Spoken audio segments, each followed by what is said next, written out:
Nah kalau di kripto sendiri mungkin teman-teman tanya kan, narasi apa sih yang sebenarnya sekarang ada? Mungkin kalau kita lihat masih around privacy kali bro ya. Yes, Yang masih stabil tuh cuman Dash, Zcash. Ya, Zcash juga masih kita lihat ya. Kita pernah bahas juga ya, Ya. ke live internal teman-teman yang ada di dalam.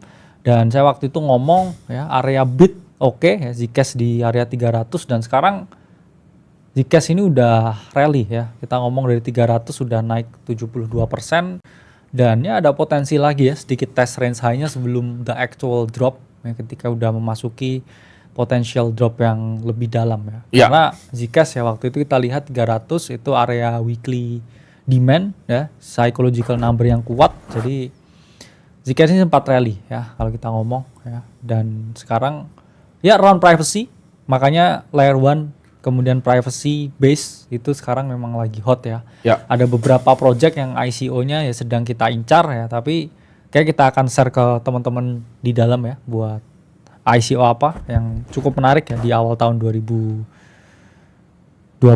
nanti. Betul. Jadi ketika 26. market seperti ini, ya kan ada yang bilang sepi ya kan, kalau market lagi boring.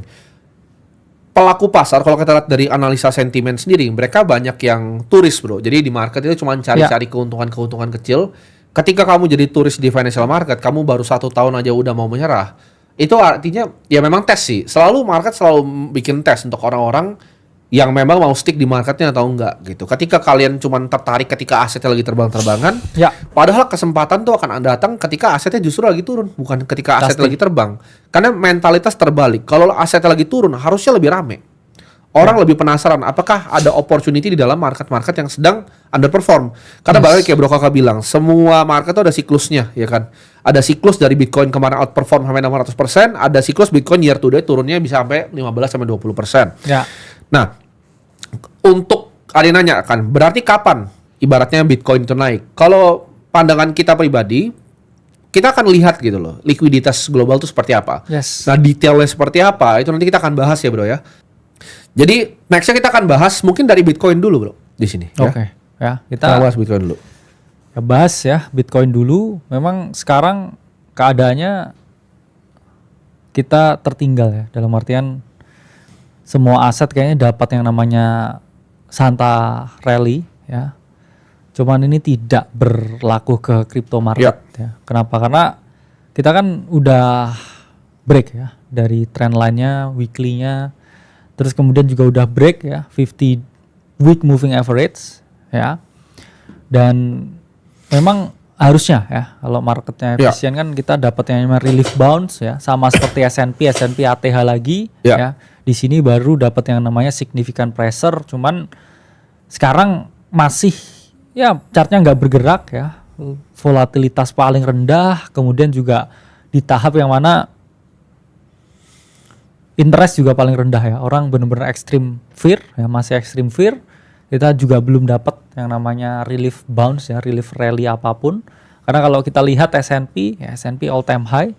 Karena kan kita ngomong potential Santa Rally, cuman kemudian lagi-lagi ya kita pakai data TradFi, cuman kripto itu selalu nggak translate dengan data TradFi yang ada. Jadi kripto ada di dunianya sendiri, di mana sekarang orang sudah menyerah semuanya, orang udah ke aset kelas yang lain, orang udah nggak naruh interest, udah nggak naruh atensi di sini. Jadi ya kita lihat ya perkembangannya seperti apa. Iya.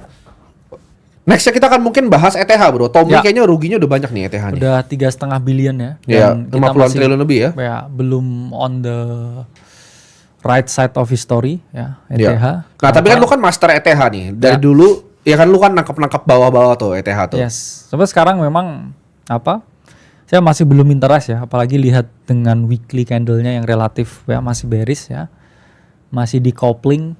Jadi kita pun juga ada di tengah-tengah ya areanya kalau kita ngomong. Memang ini area Fibonacci ya untuk cycle sekarang, tapi ya ini tergantung dengan Bitcoin karena minggu yang lalu Tom Lee juga beli terus ya, masih nyangkut juga, dan ini aset yang berat ya, dalam artian layer 1 tuh makin kompetitif, banyak yang baru, banyak juga yang udah nggak dipakai ya, dan ini aset yang udah nggak kemana-mana ya dari tahun 2021, dan tesis utamanya ya memang sekarang jadi barang mainan Wall Street.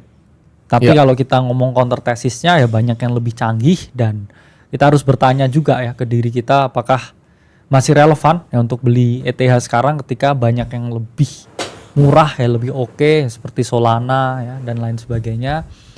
Jadi ini menimbulkan pertanyaan yang besar. Meskipun institusi ya masih pakainya juga Ethereum. Cuman balik lagi berapa kan yang dipakai oleh institusi itu juga sebenarnya patut ya kita pertanyakan. Ya. Ini area yang ya masih belum terlalu menarik ya buat Ethereum so far. Ya.